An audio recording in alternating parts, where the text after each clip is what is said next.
When I first came across electrical engineering, I really enjoyed the math side of it, and it's a good industry to get into.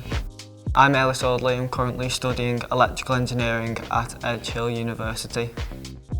Electrical engineering provides a wide spectrum of different industries that students can go into, such as aerospace engineering, the automotive industry and telecommunications. We sign up to the Institute of Engineering and Technology, the IET.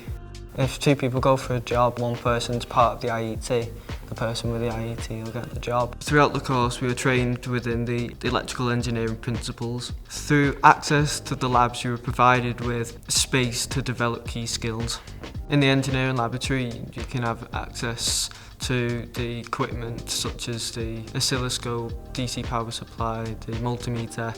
Within the computer labs you can have access to the SolidWorks and the MATLAB. The careers team provide insights into work placements, part-time jobs with industrial placements.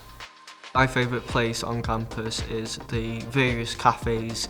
Another one is the library. It's open 24 hours. Working within the module of professional practice has improved my communication skills and has made me more confident working within teams. This university has a lovely campus. Everything's in one place. It's like its own village. My advice to someone who's coming to Edge Hill University would be to look at the different societies that are provided here and get involved in them as soon as possible.